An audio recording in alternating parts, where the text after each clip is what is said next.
As a contractor, I don't pay for materials I don't use. So why would I pay for stuff I don't need in my mobile plan? That's why the new MyBiz plan from Verizon Business is so perfect. Now I can choose exactly what I want, and I only pay for what I need. Right now, with MyBiz plan, get our best price, as low as $25 a line. Visit Verizon.com/business to get started today. New lines only. Price per month with 5+ lines. Includes auto pay and paper-free billing and promotional discount. Taxes, fees, economic adjustment charge. Applicable add-ons, prices, and terms apply. Guarantee applies to base monthly rate and stated discounts only. Add-on prices additional. Offers end September 30th, 2025. Are your business expenses playing hide and seek? With Uber for Business, the small spends that slip through the cracks, like rides and meals, go right where you need them.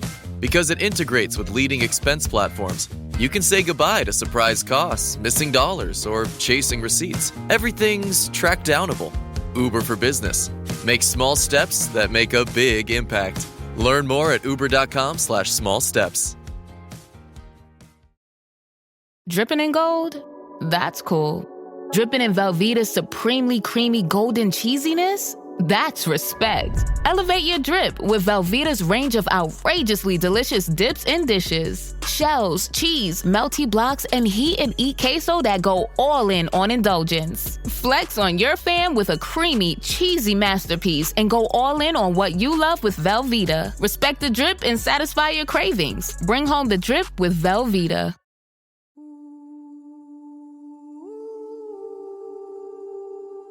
Irán domina los titulares, conflictos en el Medio Oriente, amenazas nucleares, alianzas secretas, tensiones que parecen estar a solo una chispa de una guerra global. Pero, ¿y si te dijera que la historia de Irán ya está escrita? No en documentos clasificados ni en informes noticiosos, sino en las páginas de la Biblia. Sí, la Biblia habla claramente sobre Irán desde los primeros capítulos del Génesis hasta las batallas finales del Apocalipsis, pero no encontrarás el nombre Irán en tu Biblia. Encontrarás algo aún más antiguo. Encontrarás a Persia, el poderoso imperio que una vez gobernó el mundo conocido. La misma Persia que juega un papel clave en el futuro, en la aterradora guerra de Gog y Magog. Y aquí hay algo que podría sorprenderte. Antes de convertirse en un enemigo profético, Persia fue utilizada por Dios para liberar a su para reconstruir Jerusalén, para cumplir la profecía. En este estudio profundo de hoy, rastreemos los comienzos bíblicos de Irán, su ascenso al poder, su papel sorprendente en el plan de Dios y su caída profetizada en la guerra final contra Israel. Quédate conmigo, porque pocos se han atrevido a exponer esto con claridad. Esta es la verdad sobre Irán, según la palabra de Dios. Comencemos.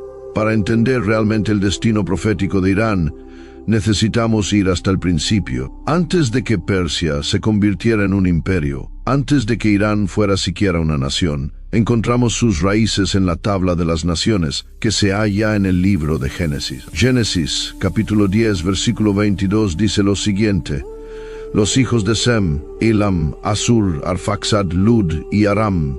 Ahora detente ahí. Estos son los descendientes de Sem, uno de los 3 hijos de Noé, y la línea de la cual eventualmente surgiría el pueblo hebreo.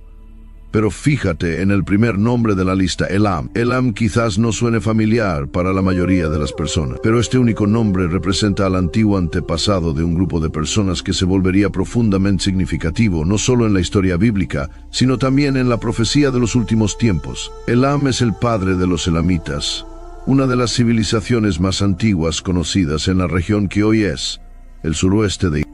Este pueblo se asentó cerca de las montañas de Zagros, una cadena montañosa escarpada que bordea el actual Irak e Irán. Su antigua capital se llamaba Susa, un nombre que aparece múltiples veces en la Biblia, especialmente en los libros de Daniel, Esdras y Esther. Los arqueólogos han descubierto escritos, templos y palacios elamitas que datan de hasta el año 2700 a.C. Tenían su propio idioma, su propio sistema religioso y eventualmente su propio reino. Y aunque los elamitas a menudo fueron eclipsados por sus poderosos vecinos Babilonia al oeste y los medos al norte, nunca fueron olvidados a los ojos de Dios. Ahora avancemos rápidamente hasta Génesis, capítulo 14, versículo 1, y observemos a Elam aparecer nuevamente, esta vez no como una nación en formación, sino como una potencia militar. Y aconteció en los días de Amrafel, rey de Sinar, Arioc, rey de Elazar, Kedorlaomer, rey de Elam, y Tidal, rey de naciones, Este es uno de los primeros relatos de guerra en la Biblia. Kedorlaomer, el rey de Elam, lidera una coalición de 4 reyes en batalla. Y a quien ataca esta alianza, invaden la región de Canaán y, en el proceso, capturan a Lot, el sobrino de Abraham. Esto desencadena uno de los momentos más dramáticos del Génesis temprano. Abraham, un pastor pacífico, reúne un ejército de 318 siervos entrenados y va a la guerra contra la coalición de Elam para rescatar a su familia. Así que desde las primeras páginas de la Escritura, Elam está asociado con dominio militar, alianzas y contacto directo con el pueblo de Dios. Y este detalle importa porque los patrones en la Biblia nunca son accidentales. Elam, el antepasado de Irán, comienza como una fuerza poderosa, una que interactúa con el pueblo escogido de Dios, incluso antes de que el pacto con Abraham sea sellado formalmente. Pero esto es solo el comienzo. Lo que es aún más fascinante es que Dios no solo registra el pasado de Elam, también habla directamente del futuro de Elam. Dios tiene planes proféticos para Elam, planes que van mucho más allá del Génesis. Planes que reaparecen en boca de los profetas en las visiones de Jeremías, Daniel, Ezequiel e incluso en el Apocalipsis. Lo que comenzó con un nombre en el Génesis, algún día recorrerá las páginas de la profecía. La nación que hoy llamamos Irán, con toda su complejidad, conflicto y controversia, ha sido parte de la historia de Dios desde el principio. Y por eso debemos prestar mucha atención, porque Elam no ha sido olvidado. Elam tiene un destino, y es uno que sacude. Ahora que hemos visto cómo Irán, el antiguo Elam, entra en la historia bíblica en el Génesis, avancemos varios siglos hasta una de las profecías más pasadas por alto y asombrosas del Antiguo Testamento. Se encuentra en el libro de Jeremías, capítulo 49, y contiene una palabra directa del Señor a Elam. No es solo una mención, no es solo una referencia pasajera, es una declaración profética sobre la destrucción de esta nación y su restauración. Esto es lo que dice, comenzando en Jeremías, capítulo 49, versículo 34, palabra del Señor que vino al profeta Jeremías acerca de Elam, al comienzo del reinado de Sedequías, rey de Judá. Ahora detente ahí.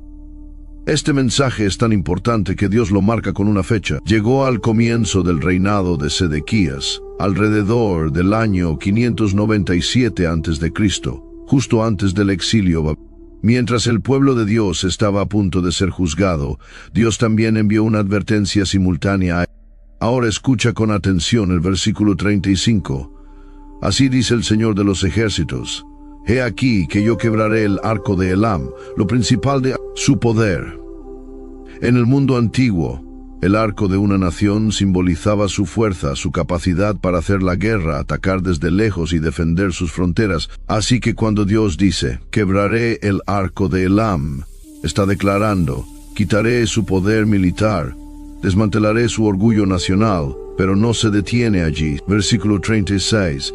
Traeré sobre Elam los 4 vientos desde los 4 confines del cielo, y los esparciré todos esos vientos, y no habrá nación a donde no lleguen los desterrados de Elam.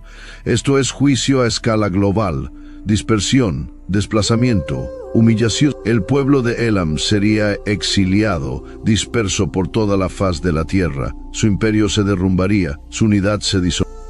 Wish you could become a morning person? You know the type, up before the sun, early morning runs, first one to the office with donuts and a smile. How do they do it? Easy. With the new Galaxy Watch 8, sleep tracking and personalized insights from Samsung Health help you improve so you can wake up to a whole new you. One who, dare I say it, skips the snooze?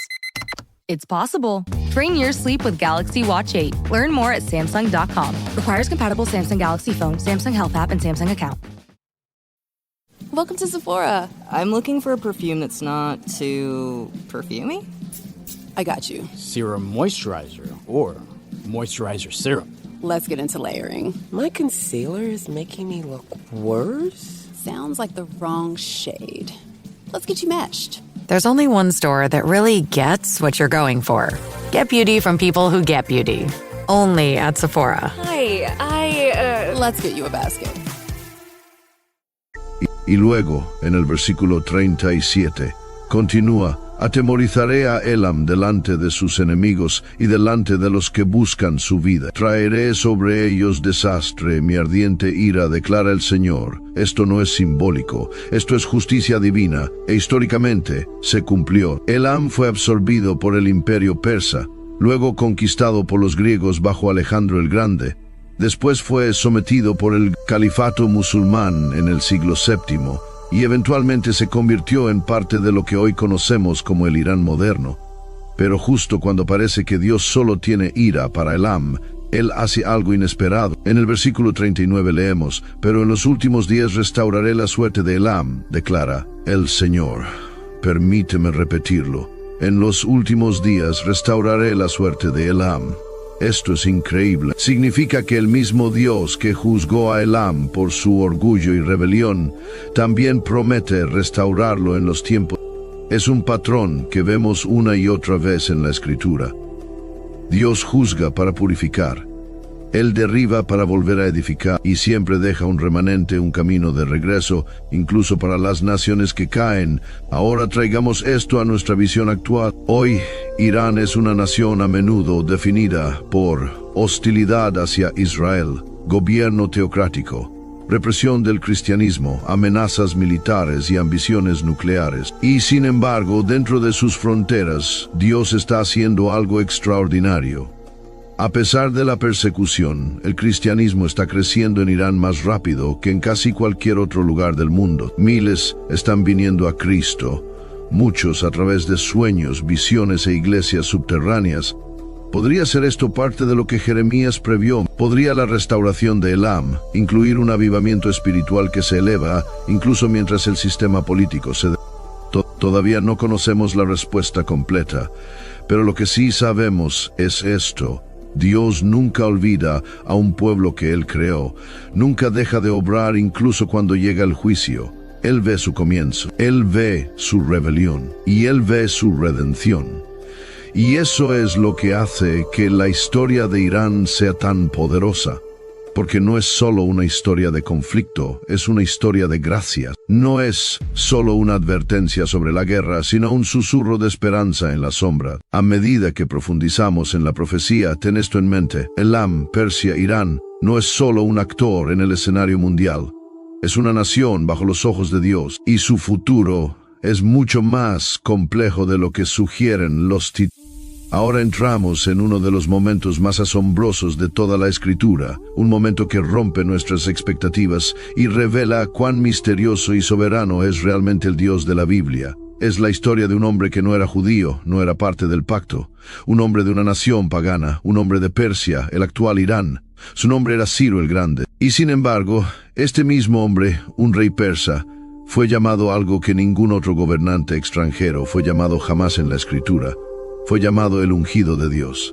Sí, lo oíste bien. Leámoslo directamente del texto, Isaías, capítulo 45, versículo 1.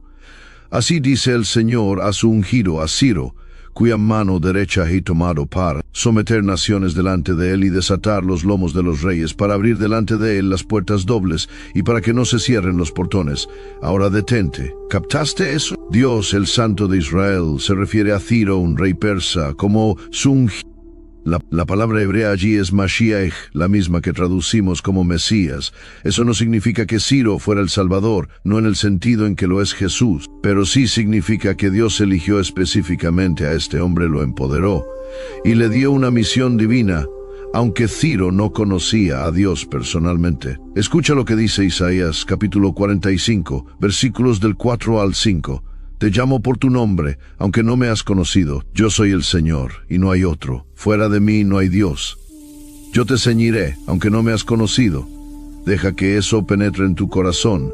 Ciro no adoraba al Dios de Israel, no creció leyendo la Torá. Pero aún así, Dios lo escogió personalmente para cumplir la profecía. Esto fue escrito por Isaías más de 150 años antes de que Ciro naciera. Es como predecir el nombre de un presidente en el año 2175 y detallar exactamente. ¿Y qué hizo realmente Ciro? La historia y la Biblia nos dicen que Ciro conquistó Babilonia en el año 539 a.C. sin una batalla sangrienta. El ejército medo-persa entró por el lecho seco del río Éufrates. tal como fue profetizado. Y poco después, Ciro hizo algo absolutamente inaudito en los tiempos antiguos. Liberó a los cautivos judíos. Vayamos a Esdras capítulo 1 versículos 1 al 2, donde la Biblia registra la proclamación oficial de Ciro. Así dice Ciro, rey de Persia: el Señor, Dios del cielo, me ha dado todos los reinos de la tierra y me ha encargado que le edifique una casa en Jerusalén, que está en Judá. Esto no fue solo una estrategia política, esto fue la orquestación divina de Dios.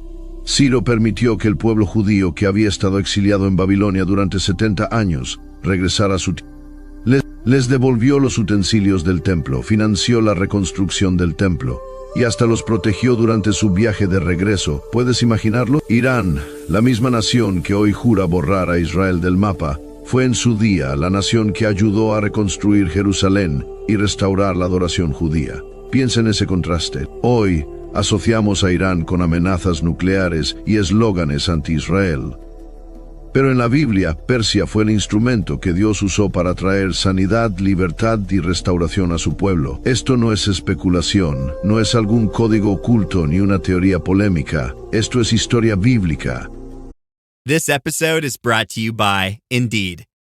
When your computer breaks, you don't wait for it to magically start working again. You fix the problem. So why wait to hire the people your company desperately needs? Use Indeed's sponsored jobs to hire top talent fast. And even better, you only pay for results. There's no need to wait. Speed up your hiring with a $75 sponsored job credit at Indeed.com/podcast. Terms and conditions apply.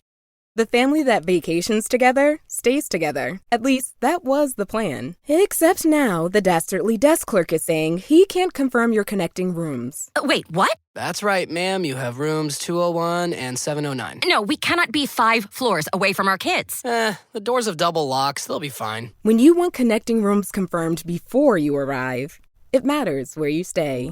Welcome to Hilton. I see your connecting rooms are already confirmed. Hilton, for this day.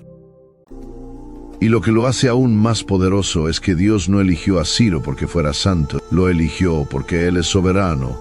Dios dice en Isaías capítulo 46, versículo 10, yo anuncio el fin desde el principio, digo mi propósito se cumplirá y haré todo. Ciro es un recordatorio viviente de que Dios puede usar a cualquiera, incluso a un rey pagano de Persia, para cumplir su voluntad.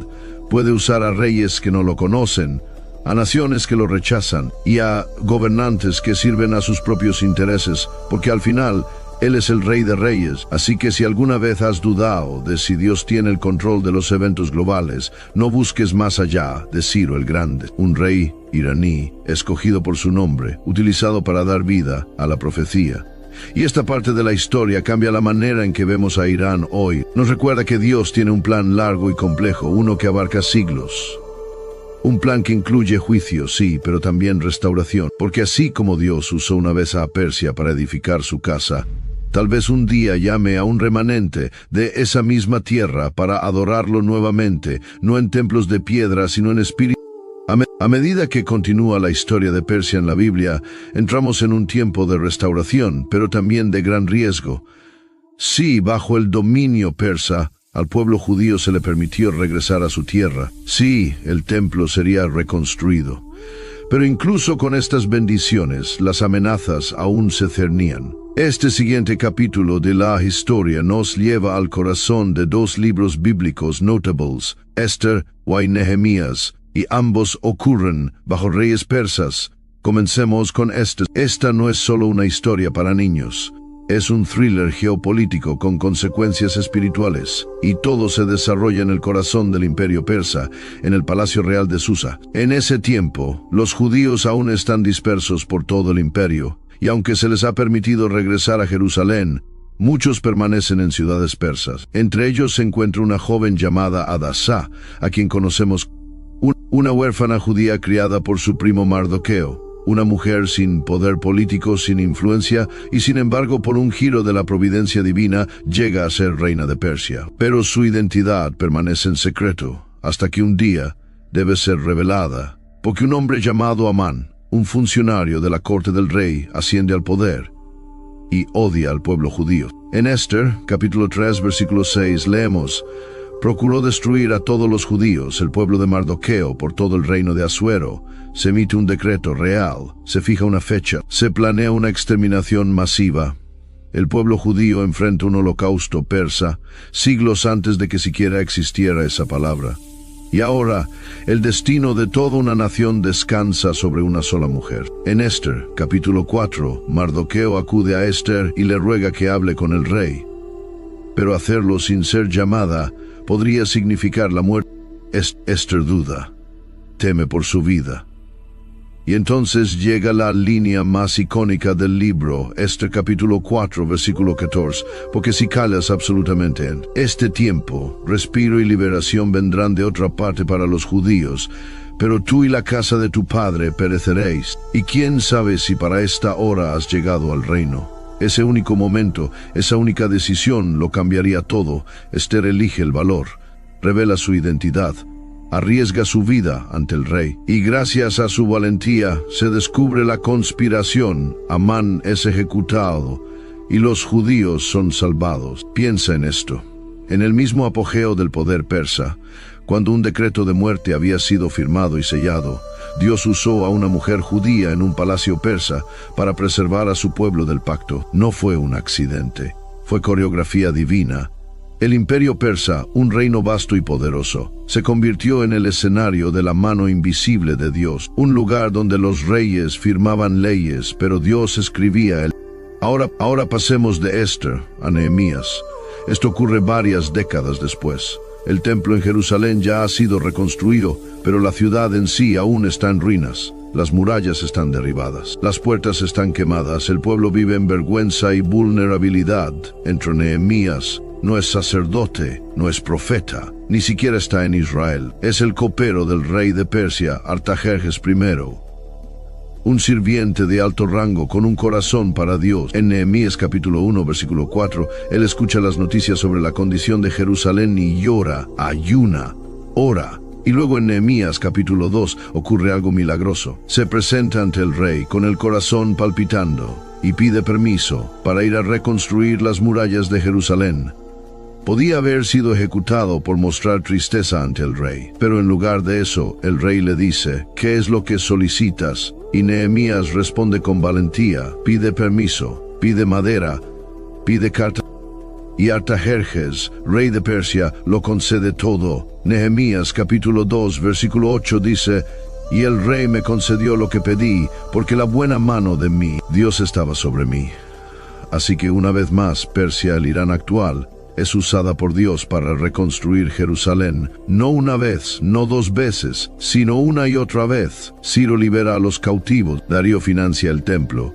Artajerjes respalda a Nehemías. Estos no son actos aislados, son hilos en un tapiz de profecía divina.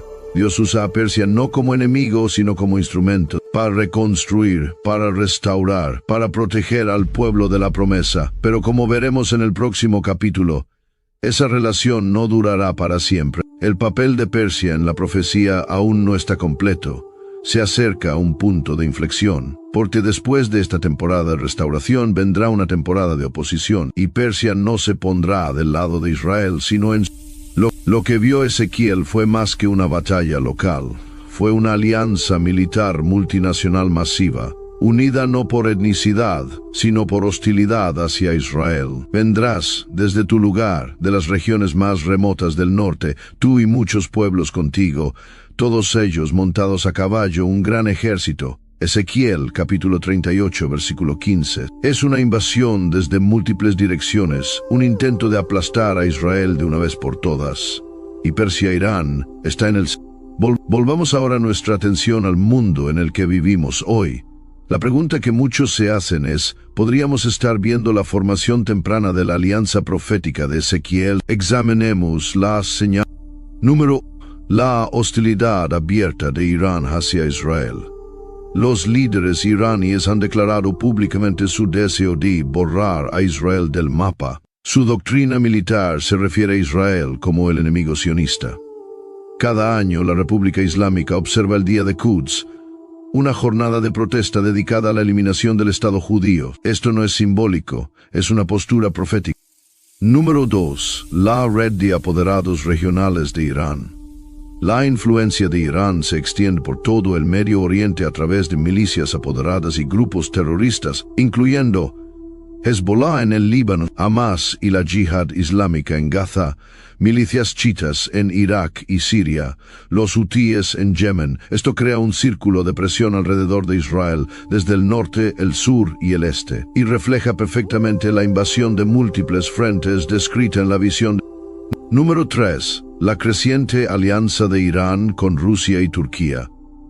La coalición de Gog en Ezequiel incluye a Magog, Mesec y Tubal, regiones que muchos vinculan con Rusia y Turquía. Y en los titulares actuales, Irán y Rusia están fortaleciendo vínculos militares y económicos, incluyendo desarrollo conjunto de armas y cadenas de suministro de drones. Turquía, aunque oficialmente aliada de Occidente, se está acercando cada vez más, tanto a Moscú como a Teherán, posicionándose a menudo como un imperio intermedio con ambiciones del período otomano. Las tres naciones han celebrado cumbres trilaterales, declarado intereses compartidos en Siria y coordinado movimientos en toda la región. Esto no es coincidencia, es alineación, es convergencia. Ahora viene la parte que da esperanza. Sí, la invasión llega. Sí, las naciones se reúnen, pero en Ezequiel, capítulo 38, versículos del 18 al 23, ocurre algo extraordinario. Mi furor subirá en mi ira, dice el Señor. Habrá un gran terremoto, las montañas serán derribadas. Convocaré la espada contra Gog, con pestilencia y derramamiento de sangre entraré en juicio. Haré llover sobre él piedras de granizo, fuego y azufre. Y entonces el propósito queda claro. Así mostraré mi grandeza y mi santidad, y me daré a conocer ante los ojos de muchas naciones, y sabrán que yo soy el Señor. Dios no permite que esta guerra destruya a su pueblo. La usa para revelar su gloria. El mundo verá que Israel no está protegido por poder militar, sino por la mano del Dios todo. ¿Podría estarse formando esto ahora mismo? La respuesta es, nadie conoce la hora exacta. Nunca debemos forzar la profecía para encajarla en los eventos actuales. Pero los paralelos son innegables, una coalición alineándose. La furia de Irán hacia Israel intensificándose. Potencias del oriente y del norte fortaleciendo vínculos. Un occidente debilitado y distraído. Un cambio global de enfoque hacia el Medio Oriente una vez más. ¿Podría esto ser el andamiaje de la invasión de Gog? Solo Dios lo sabe, pero estamos más cerca. Ahora llegamos al último libro de la Biblia, el libro del Apocalipsis, un libro de juicio, un libro de triunfo, un libro de profecías cumplidas, y en lo profundo de sus páginas, la nación de Persia, el Irán actual, podría aparecer una última vez, no por nombre, sino por ubicación, por alianza. La sexta copa de Ira, Apocalipsis, capítulo 16, versículo 12, leemos: el sexto ángel derramó su copa sobre el gran río Éufrates, y sus aguas se secaron para preparar el camino a los reyes del oriente. El río Éufrates, una frontera que ha dado forma a imperios por milenios. En tiempos antiguos, el Éufrates era la frontera occidental de Persia y uno de los ríos más importantes en la historia de la humanidad, fluyendo por lo que hoy es Irak, Siria y cerca de la frontera occidental de Irán. Pero en los días finales, ese río se secará no por sequía, sino por juicio divino. Y cuando lo haga, se eliminará una barrera natural, abriendo el paso para que marchen los reyes. ¿Quiénes son los reyes del Oriente? Los eruditos han debatido esto durante siglos. La frase literalmente significa reyes del sol naciente, un término poético para referirse a las naciones situadas al este de Israel. Consideremos la geografía. Al este de Israel se encuentran Irán, Persia, Pakistán, Afganistán, India y más allá, China, Corea y otras regiones. Algunos estudiosos señalan el surgimiento de potencias militares panasiáticas. Otros sugieren una coalición musulmana, dada la demografía religiosa dominante. Y otros más creen que podría tratarse de una fuerza combinada, unida no por política, sino por engaño demoníaco, tal como lo describe más adelante el Apocalipsis. Pero aquí está el punto clave. Irán se encuentra directamente al este de Israel, y si Apocalipsis capítulo 16 se interpreta de forma literal, si el Éufrates se seca y los ejércitos marchan hacia occidente, Irán es un miembro probable de esa fuerza. Ahora retrocedemos a otro momento aterrador del Apocalipsis, capítulo 9, versículos del 14 al 16, suelta a los 4 ángeles que están atados junto al gran río Éufrates, y fueron soltados los 4 ángeles para matar a la tercera parte de la humanidad. El número de los jinetes del ejército era 2 veces 10,000 veces 10,200 millones. Estos versículos describen la liberación de 4 ángeles atados, muy probablemente ángeles caídos, que habían estado retenidos junto al Éufrates hasta un momento preciso en la historia humana. Y cuando son liberados, un ejército masivo los sigue 200 millones de soldados.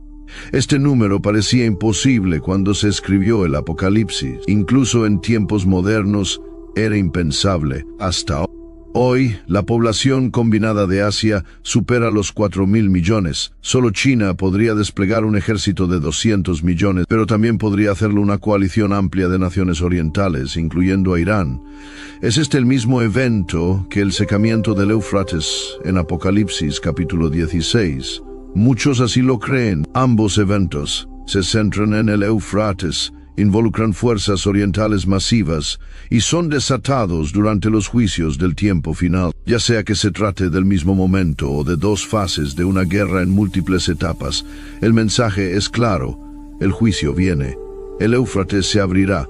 Adobe Acrobat Studio, so brand new. Show me all the things PDFs can do. Do your work with ease and speed. PDF Spaces is all you need. Do hours of research in an instant with key insights from an AI assistant. Pick a template with a click. Now your prezzo looks super slick. Close that deal? Yeah, you won. Do that, doing that, did that, done.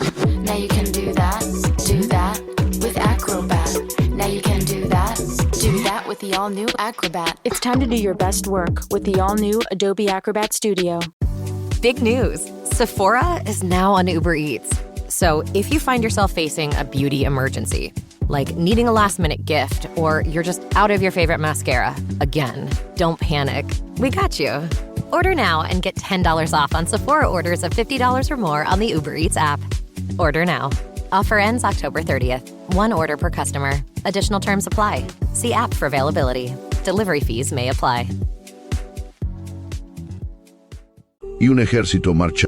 Y aquí está la parte más escalofriante. Irán, Persia, una vez liberó al pueblo judío. Fue Ciro quien permitió el regreso de los exiliados. Fue Persia la que reconstruyó el templo. Fue Persia la que financió y protegió la restauración judía. Pero en los días finales, esa misma tierra podría estar entre los invasores, viniendo a hacer guerra contra Jerusalén, no para reconstruirla, sino para destruirla.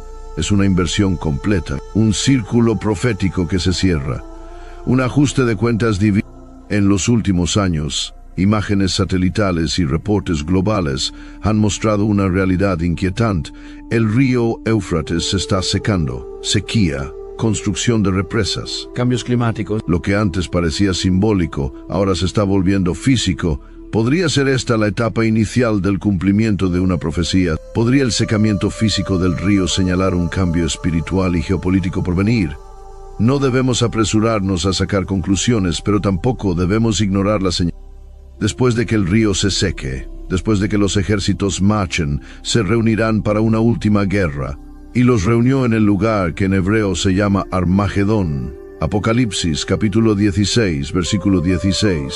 Y es allí en Armagedón donde Dios pondrá fin a todo.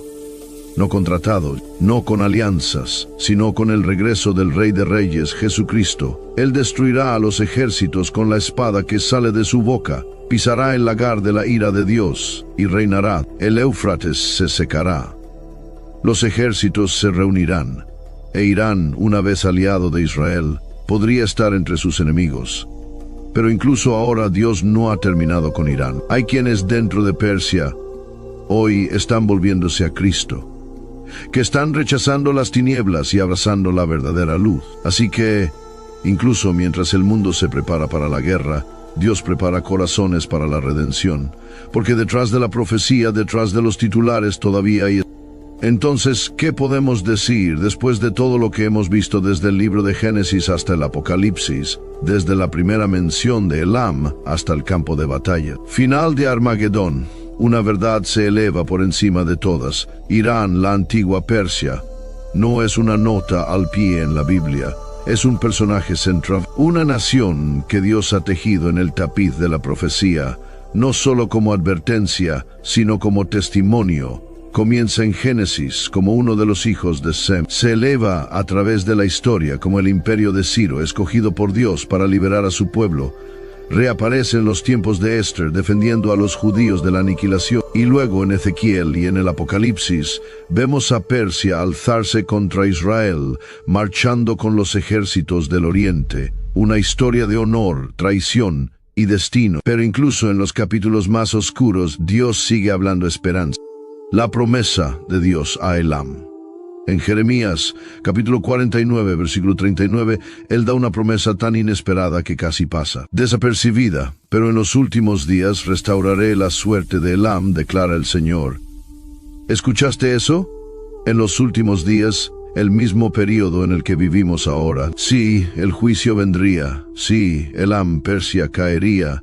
Pero Dios nunca había terminado, porque la restauración no viene por la política, no llega a través de sanciones ni diplomacia, no viene por tratados nucleares ni por golpes militares, viene a través de Jesucristo. El mismo Dios que usó a un rey persa para reconstruir su casa, ahora está llamando a una nueva generación dentro de Irán para que se convierta en su... ¿Sabías que el movimiento evangélico de más rápido crecimiento en todo el mundo no está en Estados Unidos, ni en Corea del Sur, ni siquiera en África, sino en Irán? En apartamentos secretos, en reuniones subterráneas, en casas, en oraciones susurradas y Biblias introducidas en secreto, hombres y mujeres, arriesgándolo todo, están viniendo a Cristo. Antiguos musulmanes, antiguos ateos, jóvenes desilusionados con las tinieblas, que encuentran la luz en aquel llamado el Cordero de Dios. Dios está obrando incluso en las sombras de Persia. Y no es coincidencia. Esto es lo que Jeremías vio con anticipación. Esta es la restauración, no solo un avivamiento político, sino un despertar espiritual. Así que mientras observamos los titulares, misiles, protestas, amenazas de guerra, recordemos lo que enseña la Escritura. La guerra real no es solo política, no es solamente militar, es espiritual. Es una batalla por las almas, por la verdad, por la eternidad. Y sin importar cuán fuerte rujan los ejércitos, la victoria final le pertenece al Cordero. Pelearán contra el Cordero, y el Cordero los vencerá, porque Él es Señor de señores y Rey de reyes. Apocalipsis capítulo 17, versículo 14. Si este mensaje te abrió los ojos, si la historia de Irán, Persia, te sorprendió, te desafió, te conmovió, entonces haz lo siguiente. Da me gusta a este video para ayudar a otros a descubrir la verdad en la palabra de Dios. Suscríbete a este canal para más enseñanzas profundas sobre la profecía bíblica. Comenta abajo, ¿qué crees que será el destino final de Persia? ¿Juicio, avivamiento o ambos? Y por encima de todo, ora por la iglesia perseguida, ora por valentía, ora por el cumplimiento de la promesa de Dios a Elam, porque la historia aún no ha... Desde las primeras páginas de Génesis hasta las visiones finales del Apocalipsis, la palabra de Dios sigue hablando. Persia tiene un pasado, tiene un presente, y sí tiene un futuro. Y tú también. Seamos la generación que no solo observa cómo se desarrolla la profecía, sino que camina fielmente en los días que se nos han dado. Porque el Rey viene, y toda nación, incluyendo Irán, un día se postrará ante él.